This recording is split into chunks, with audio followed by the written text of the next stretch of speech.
Everyone, आज की हम लोग बात करने वाले हैं वार्षिक परीक्षा सत्र 2024 से 25 राज्य शिक्षा केंद्र मध्य प्रदेश भोपाल। विषय हिंदी प्रथम भाषा। ठीक है, 60 नंबर का पेपर है एंड 2.5 घंटे आपका टाइम रहेगा। कक्षा 8B। ओके, यहाँ पर आप देखिए सबसे पहले सतपुड़ा का जंगल कहाँ स्थित है? उत्तर प्रदेश में, आंध्र प्रदेश में, मध्य प्रदेश में, बिहार में। तो इसका राइट आंसर क्या हो जाएगा? यहाँ पर आप देख सकते हैं कि मध्य प्रदेश में सतपुड़ा का जो जंगल है वो कहाँ स्थित है? मध्य प्रदेश में। सेकंड आप लोग देख सकते हैं नव के नव बेहक वृंद को पंक्ति में अलंकार है। यमक, अनुप्रास, लेश, उत्प्रेक्षा। तो इसका राइट आंसर क्या होगा? सबसे पहले इसका करेक्ट आंसर होगा बी वाला। नव के नव बेहक वृंद के जो पंक्ति है उसमें अनुप्रास अलंकार है। आपका कौन सा है? अनुप्रास, बी वाला। अब यहाँ पर आगे आप लोग देख सकते हैं सत्याग्रह शब्द का संधि विच्छेद करना है। सत्याग्रह, सत्य धन आग्रह, सत्याग्रह या फिर सत्याग्रह। तो आपका कौन सा सही हो जाना है? इसमें आपका हो जाएगा बी वाला। कौन सा हो जाएगा भैया? बी वाला। अब यहाँ पर देखिए बाबा भारती को खड़क सिंह ने रोका था। बाबा भारती को खड़क सिंह ने रोका था अपाहिज बनकर, वैद्य बनकर, किसान बनकर, पुजारी बनकर। राइट आंसर हो जाएगा अपाहिज बनकर। रानी लक्ष्मीबाई बचपन से ही सीख गई थी गायन कला, नृत्य कला, शस्त्र कला या फिर पाक कला। इसका राइट आंसर क्या हो जाएगा भैया? इसका राइट आंसर हो जाएगा शस्त्र कला। बी जो सी वाला है वो करेक्ट है।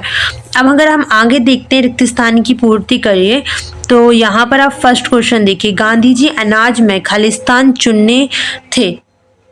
एंड सेकंड है आपका कि रुपया शब्द का सर्वप्रथम प्रयोग किसने किया था? तो यहाँ पर आप देख सकते हैं, पहले तो ये देख लें, इसका शस्त्र कला हो जाएगा। क्वेश्चन नंबर फर्स्ट का आंसर रहेगा आपका क्या? गांधी जी अनाज में कंकड़ चुने थे। रुपया शब्द का सर्वप्रथम उपयोग जो है शेरशाह सूरी ने किया था। किसने किया था भैया? शेरशाह सूरी जी ने किया था। यहाँ पर आप आगे देखिए मदा शिवराज कात्रे को अपने पुत्रों के विवाह की चिंता थी। किसकी चिंता थी? अपने पुत्रों की। राइट आंसर हो जाएगा अपने पुत्रों की। केरल के लोग नृत्य और संगीत के बड़े शौकीन थे। क्या हो जाएगा इसका राइट आंसर? शौकीन थे। क्वेश्चन नंबर 10वां देखिएगा। क्वेश्चन नंबर 10वां देखिएगा। नान मैन के गुरु का नाम क्या था? स्वामी हरिदास। नान मैन के गुरु का नाम क्या था? हरिदास था। यहाँ पर आपको देखना है अति लघुत्तरीय प्रश्न। तो पहला क्वेश्चन क्या है? कभी वीरों को क्यों बुला रहा था? तो इसका राइट अगर हम आंसर की बात करें तो ये रहा आपका, कभी वीरों को देश की रक्षा के लिए बुला रहा था। किसके लिए? देश की रक्षा के लिए। सेकंड क्वेश्चन देखो, खड़क सिंह कौन था? ये भी आपका 2 नंबर का क्वेश्चन। क्वेश्चन क्या है? खड़क सिंह कौन था? यहाँ पर आप देख सकते हैं खड़क सिंह उस इलाके का कुख्यात डाकू था। कैसा था? खड़क सिंह उस इलाके का कुख्यात डाकू था। क्वेश्चन नंबर 12वां का आंसर।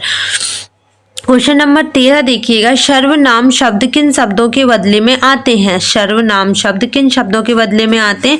तो सर्वनाम शब्द संज्ञा के स्थान पर प्रयोग करते हैं। किसके नाम पर? संज्ञा। जो संज्ञा होती है उसके स्थान पर हम सर्वनाम का प्रयोग करते हैं। कवि तपस्वी बनने के लिए क्यों कह रहा है?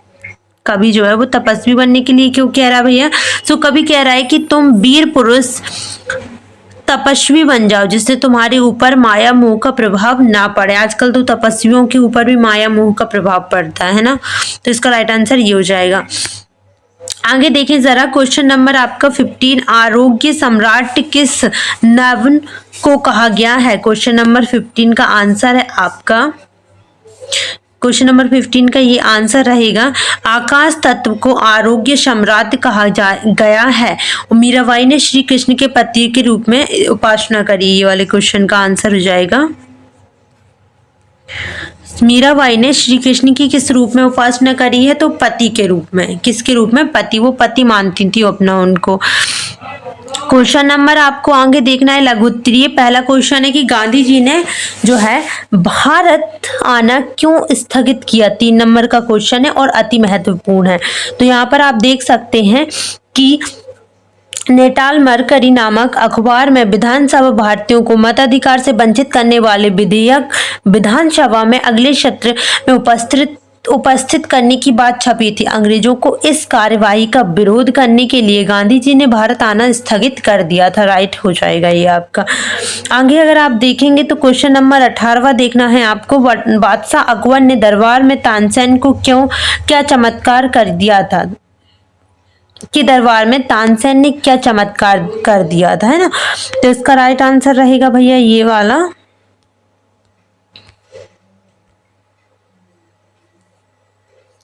सोलहवीं शती में संगीत सम्राट तानसेन ने बादशाह अकबर ने अपने दरबार में संगीत का प्रभाव दिखाने का हट किया। तानसेन संगीत साधना में तन्मय हो गए। उन्होंने दीपक राग की साधना की और दीपक जला दिए थे, तो वो उनके लिए बहुत ही अलग था।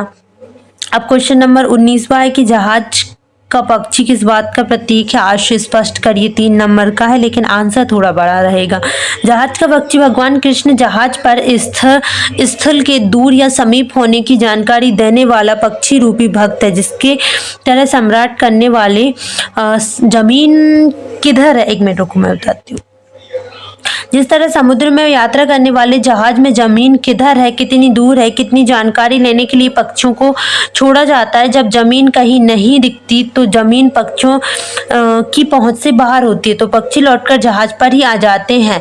यदि जमीन दूर या समीप होती है तो पक्षी उसी दिशा में उड़ते हुए चले जाते हैं और वह जमीन ही उनकी शरण स्थल बन जाती है। नाविक भी जहाज को उसी दिशा में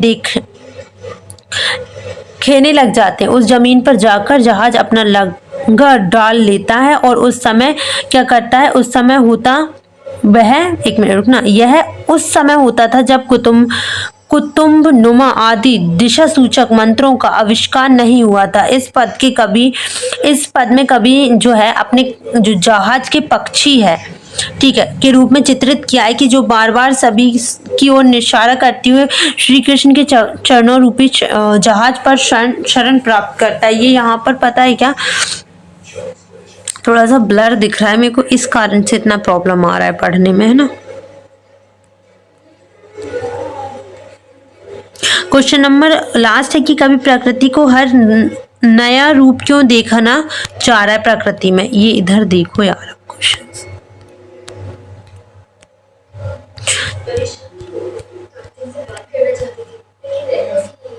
हाँ ठीक है, 20वां क्वेश्चन का आंसर आपको यहाँ पर मिल जाएगा। आगे चलते हैं हम। पहले तो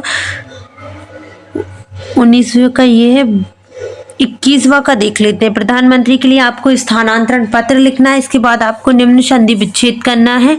तो यहाँ पर आप देख सकते हैं ये आपका जो है पूरा ये आपकी एप्लीकेशन दी गई है। इसके अलावा अगर हम वो संधि विच्छेद की बात करें तो ये रही वो। विद्यालय का हो जाएगा विद्याधन आलय, तो दीर्घ स्वर संधि हो जाएगी। सज्जन का हो जाएगा सत्र धन जन, तो व्यंजन संधि हो जाएगी। मनोबल का मन धन बल, तो विसर्ग संधि हो जाएगी। ठीक है, आगे देख लेते हैं। ये क्वेश्चंस आपके सामने दिए गए हैं, गद्यांश और पद्यांश, एक पद्यांश है और एक गद्यांश है। तो 23वां का आंसर आपके सामने ये रहा। और इसके बाद अगर हम बात करें लास्ट वन का, तो ये रहे उसके आंसर। मैं आशा करती हूँ सारे बच्चों को वीडियो पसंद आई होगी। वीडियो पसंद आई तो प्लीज वीडियो को लाइक करें। जो बच्चे बोल रहे हैं कि एसएसटी साइंस का तो कल सारी वीडियोस डल जाएंगी, एक्चुअल में आज मेरी तबीयत थोड़ी सी खराब हो गई थी, इस कारण से ज्यादा वीडियोस में अपलोड नहीं कर पाई हूँ, तो मैं उसके लिए माफी चाहूंगी। आप चैनल पर बने रहिए, मैं डेफिनेटली सारी वीडियो शेयर करूंगी। ठीक है, थैंक यू।